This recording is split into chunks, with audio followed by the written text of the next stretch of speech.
having dedicated ways of engaging in self-reflection is really important, and being open to finding out things about yourself that you may or may not like, because that comes up too.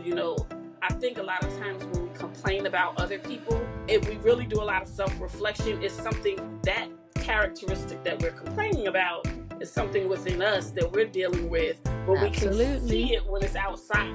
You can see it in another person a little bit more clear than yourself. So for me, just being courageous enough to really take a look at who you are, how you're experiencing life, and how you are contributing to the experience of other people's lives.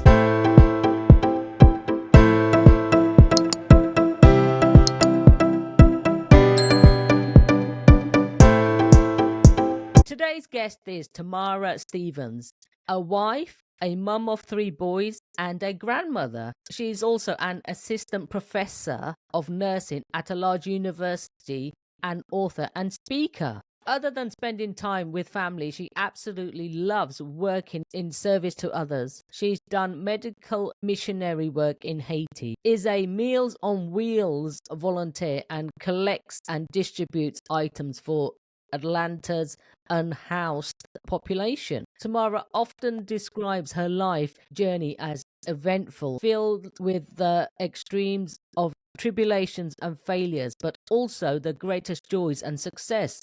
Along her journey, she's learned to appreciate all of life's experiences. At some point in her life, she began to recognize and understand that even the most challenging and difficult events were necessarily part of her personal evolution. Her mission now is to help others learn to be prudent students of this Earth School in which we are all enrolled. She's helping people to become curious, patient, accepting, and appreciative of every life experience, and to ultimately live their purpose. Welcome, Tamara. Thank you, Miss Anita. Thank you. I appreciate being here. Absolutely. I'm really excited for this. I mean, you've done some brilliant things. So my first question to you is, what is one of the most courageous things you have done?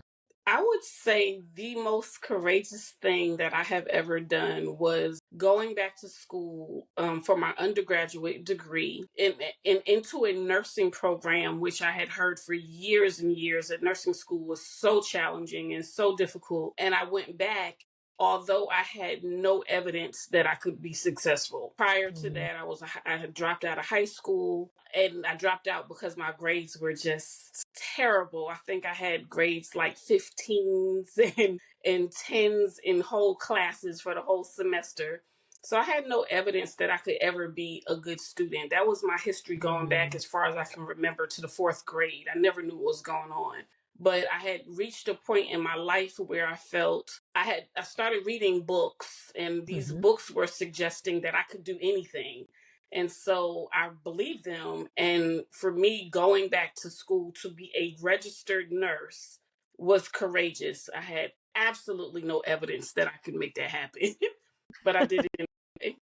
That's brilliant. Absolutely. So what took you on the journey of wanting to become a professor of nursing? So being a professor of nursing, again, it was just part of a long journey for me. I first became a registered nurse. When I passed that milestone, it was at that point that I realized I really can do anything that I put my mind to. And I was an intensive care nurse for many, many years. And during that time, I was charged with the responsibility of precepting the newer nurses, and I absolutely loved it. That's when I realized I love teaching. And so when I got courageous again enough to get another degree, I took the path of education in nursing. So first I got a master's degree, and I went on and got my PhD in nursing education as well. Yeah, absolutely. And doesn't it just show, once we put our mind to it, from not passing or doing very well at school to being a professor now? Come on. Right. Exactly. Sometimes you have to follow your heart and trust the guidance that we have in life. Yeah. Absolutely, because I left school no exams, and I resat all of my exams at the age of 35, passing them. Wow, I read your story. It's absolutely phenomenal. Talk about courage, Yeah, absolutely. Thank you. Heartfelt thank you. You're welcome. So, how did you change your mindset from like the fear that was going on to courage? I had for a very, very long time, Anita, just lived in depression and despair and hopelessness. Hmm. And somebody a long time ago suggested that I read a book. It was a book by Tony Robbins. I'm not sure if you're familiar with him. Yes. Um, and it was called Awaken the Giant Within. That Hmm. I credit that book with being the very first time in my life where I kind of had to take ownership of how I felt and how I Mm. was experiencing life. I mean, it was just like a slap in the face. It's a really thick book. And I think I finished that book in weeks because I had never been introduced to the idea of taking ownership of how I felt, how I responded to things. I thought I was very much one of those people that felt and often said, he made me feel this way, or she made me feel that way, or, the way I was raised is the reason Mm. why I am the way I am. So when I read that book, it placed the ownership all back on me, and I received it. It was a hard thing to receive, but I did receive it. And it just sent me on a trajectory of changing my mindset. I wasn't absolutely convinced that it was true, but when I started to implement some of the things that he suggested, I saw, well, maybe there's some, meat to this.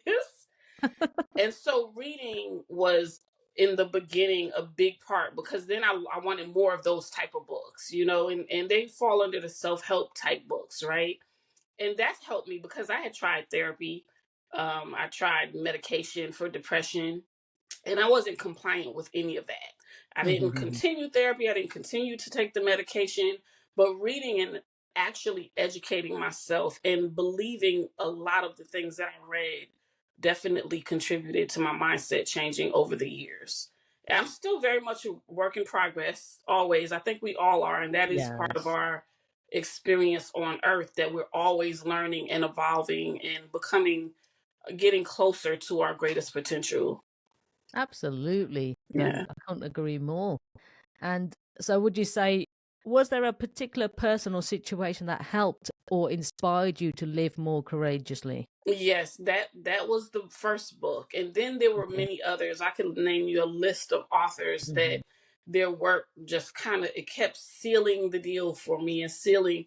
And as I read books and I tried to implement, I would take notes. I was actually in school on my own terms at that point, right? I had not gone back to school yet at that point, but I was Mm. taking notes about what these different authors were saying and their perception on being more responsible for your experience and changing the way you think, and that it made sense. It resonated with who I was. So yes, I would say Tony Robbins was definitely one of the first. There have been many along the way, but that was the first. Excellent. That's good to hear. Do you feel fear creeping back, hindering you now? And if so, how do you deal with that? Absolutely.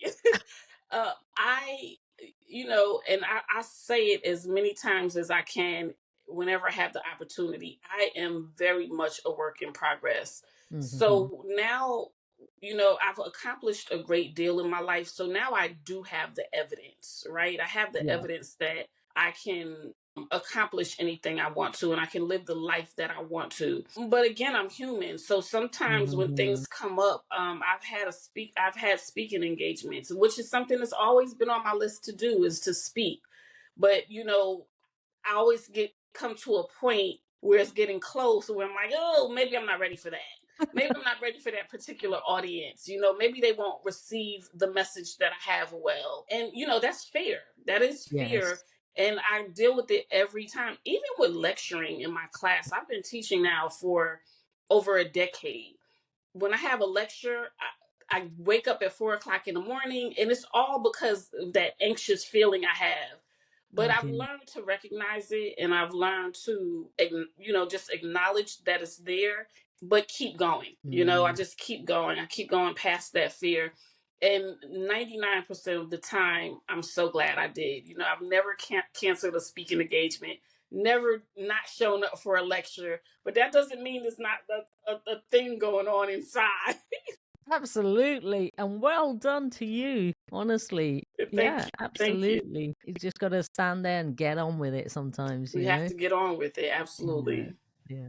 I mean, yeah, of course, behind every great person, there's probably lots of fear. Right. Right. So, what characteristic traits, or can you name a few of them, that you think are necessary for one to live a courageous life? I think characteristic traits or tools, for me, a lot of self reflection and Mm. dedicated self reflection. I don't just say the words. I actually have processes that I go through. Journaling. I am an avid Okay. journaler. I journal Yes. every single day and literally have stacks and stacks of journals from over the years because it's a good self reflection for me. And I think once I write, I never go in with any intention on what I'm going to write. I just kind of let my mind pour into the paper. After I'm done, I can look back and a lot of times my fear comes up in that where I didn't even realize it, Mm, something was an issue. I was struggling with something. So I think, to answer your question more specifically, having dedicated ways of engaging in self reflection is really important, and being open to finding out things about yourself that you may or may not like, because that comes up too. I think a lot of times when we complain about other people, if we really do a lot of self reflection, it's something that characteristic that we're complaining about is something within us that we're dealing with, but we can absolutely. see it when it's outside. You can see it in another person a little Mm, bit more clear than yourself. So for me, just being courageous enough to mm. really take a look at who you are, how you're experiencing life, and how you are contributing to the experience of other people's lives. Absolutely. I couldn't agree with you more. It is absolutely coming back to you. Everything comes back to you and who you're being. I absolutely love journaling like you. I've got stacks. It helps, doesn't it? Yeah. Absolutely. I do journaling once a week. So Okay. mine is for the week. And what I tend to do is I just want to clear mind and get everything out. I don't Yeah. like to keep anything in my head that I don't need. Right. Right. Get it out, deal with it, whatever Very it is. therapeutic. Very therapeutic. Absolutely. So what is the Earth School and what does that entail? When I say Earth School, what I mean by that is we are all, every single solitary person.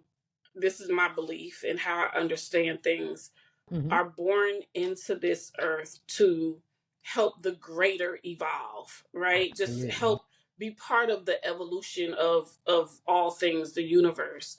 And I say earth school because it's how we evolve, how we grow is by learning. I'm not talking about a physical growth, that we have that as well, but Hmm. I'm really talking about growing towards what I would call our highest potential.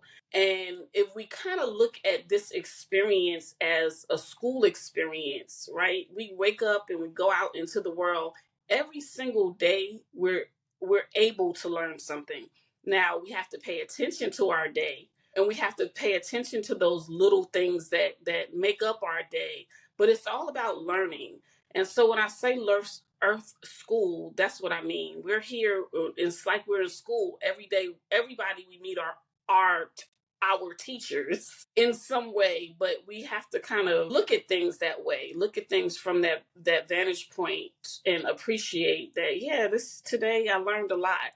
And I went through that process as well. I had an experience many years ago, and I talk about this in a book, Yeah, where I was on the phone with the IRS. I'll summarize it. I was on the phone with the IRS, and they had me on hold. I was on hold for so long that during that phone call, I got dressed, I ironed my clothes, I brushed my teeth, I combed my hair, got my car, I drove all the way to my destination before they answered. And it became funny, right? At some point I was upset, and at some point I'm like, this is mm, hilarious. I cannot believe these people have me on hold this long. But as soon as I made it to my destination, they picked up. It literally took 2 seconds to answer the question that I had, and it was over. And it was such a profound experience, however you want to describe mhm, profound, that it made me reflect on, what did that mean? Why did I just experience that? And what I came up with was I needed to be productive while I waited. Yes. And that's what I did. I didn't just sit on the phone and sit down and wait for Mhm. them to answer. I had Mhm. things to do, so I started to be Mhm. productive. And that was a grand message for me at that time in my life. That I was at a transitional point in my life, and I was waiting and waiting and not doing anything, and it was like an aha moment for me. Like, I need to be productive while I wait. I don't have to just sit around waiting for this thing to happen. Let me do something. So it sparked this interest in me, like, how often am I having lessons in life and I'm just ignoring it? Because I could have just hung up and never thought about it again. But once I did that reflection on the experience and what it could have meant for me, it was eye opening, and I didn't want to miss any more of those lessons. So Wow, I started to pay attention. that's fantastic. Yeah. So that leads me nicely into my next question. Tell me more about your book. Well, of course, there is an art to enhancing your life experiences. Yes, I'm very proud of it. It took way longer than I anticipated to finish and Okay. publish and edit and all of those things. But Well, of course, is basically just what I said. It's a book where I talk about my life lessons. I talk about little everyday small events that have happened in my life. And, so I tell stories about the event itself and what I was able to learn or remember. I do believe that everything that we need is already in us. And sometimes Mhm. it's not about learning something new, it's about re engaging with something that's just been buried inside of us. So Yes. in this book, my goal is to introduce the author to looking at their own lives that way. But I also share, some messages about love and transformation and gratitude. And so telling my story, but I'm also helping the reader to understand those things as I understand them. And at the end of the day, I believe that when we look at life as students and Yes. that we're on a journey of learning and expanding and evolving, when we look at life like that, everything feels a little bit different. Even those difficult things don't feel as difficult when you say, okay, well, this is part of my journey. This is part of what I have to go through to become the best version of me. And, when Hmm. I was listening to your story, Anita, I saw that, from the outside looking in, you've gone through some pretty traumatic, so to speak, instances. But I think at the end of the day, when you raised your nieces and I don't know if they were nieces or nephews, you probably say, wow, Yes. I am who I am today because of that experience. And I think experiences have to have a wide range. They can't all be great. I think you Absolutely. have to go through those things that are really hard Hmm. to evaluate, how do I handle this, or how did I handle it? And it prepares you for everything else that life has to offer. Absolutely. I couldn't agree more. Yeah. Absolutely. It's, the experiences are what makes us. Yes. And when we look at it, when we kind of shift a little bit, shift our mindset, of course, when bad things happen, we feel bad. That no that Hmm. absolutely we have to go through that process as well. But at some point you get to the other side of it where you can look at it a little bit different. Like, okay, I see how this fit into my grand scheme of things and why, certain things have had to happen in our lives. Absolutely. What is the most important lesson you've learnt over your life so far? Is there possibly one? Whew. There are a lot. But I Yes. would say the foundation to all of my lessons is really, really knowing that everything that I need, everything that I want, it starts from within. It Mm, starts from me, that there's nobody responsible for the way I experience life except for me. And so that was a huge thing for me to get to that point and to accept responsibility, accountability, and then in a lot of cases to be proud of myself. The accomplishments that I've made, I can't say, well, it was because of this person. I know that it was because of me and my yes. faith in a creator. and understanding that those things are within me, and I don't have to go outside looking for the answer. The answer lies within. My answers Absolutely. lie within. Yeah. Absolutely, yes. If people can just take that on board, the world will be a different place. Yeah. Yep. I agree. So, what resources do you recommend, daily tips, tools, to anyone that wants to start looking to navigate change in enhancing their life experiences? What would you say to them? I would tell them to figure out what resonates with them. Nowadays, we have social media, we have YouTube, we have all of these resource. We have lots of resources. Yes. When I read Tony Robbins' book so many years ago, that was it. It was a book, and maybe Oprah. Yeah. Maybe Oprah, but I would say to start doing some type of mind in what I call mind inventory, spending time alone and watching your own thoughts, maybe even journaling. Hmm. You know, sitting in maybe some type of meditation. I know, meditation isn't a term that everybody loves, but just kind of sitting with yourself and evaluating, where does my mind really take me when Mm. there's no outside influence. The TV isn't on, the radio isn't on, you're not on social media. When I'm just sitting with myself, what where does my mind take me? And just kind of starting there, because it will tell you a lot about yourself. I'm an avid believer in going on silent retreats. I try to do that once a year. I go away. I go to a place in North Carolina here in the States, and I wear a badge that says I'm in silence, so everybody respects that. And that's my time. Where I call it mind inventory. I spend Wow. about 7 days up Mm. there just dealing with whatever's happening in my own mind and doing a lot of journal. I journal once a day now, but when I'm on this retreat, I journal all day, because it's almost like a purge. Even though Yes. I do it every day, it's remarkable how much comes up in those 7 days where there's nothing else influencing my experience. I'm not talking to anybody. I'm not engaging in any kind of communication. It's just me and what's going on here. Excellent. Excellent. Yeah.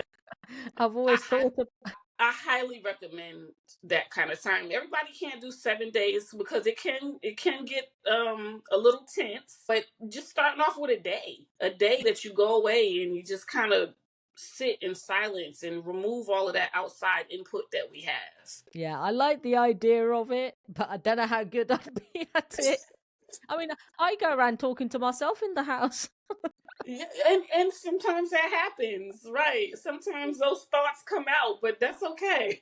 So, where can the listeners find you online, your book? What's your website, Tamara? All right, my website is Enhanced Life Experience, and there's only one E between life and experience, and it's .com. And my book can be purchased there. There's a link to the Amazon account, but it's my book is also on Amazon.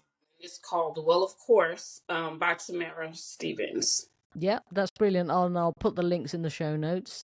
Okay. Thank you. Thank you for being the amazing person that you are. Thank you for having a mission to reach out and to help other people, for sharing your story that's very intimate and personal, and using that as a platform to, say, hey, none of us have had it easy. We've all had something that we had to overcome. So I really appreciate you. I appreciate hearing your story. It was inspirational to me, because it doesn't matter where we are in life, it's always an opportunity to be inspired by another. And you definitely were that for me when I listened to your story. So I appreciate you. Thank you so much. I appreciate that.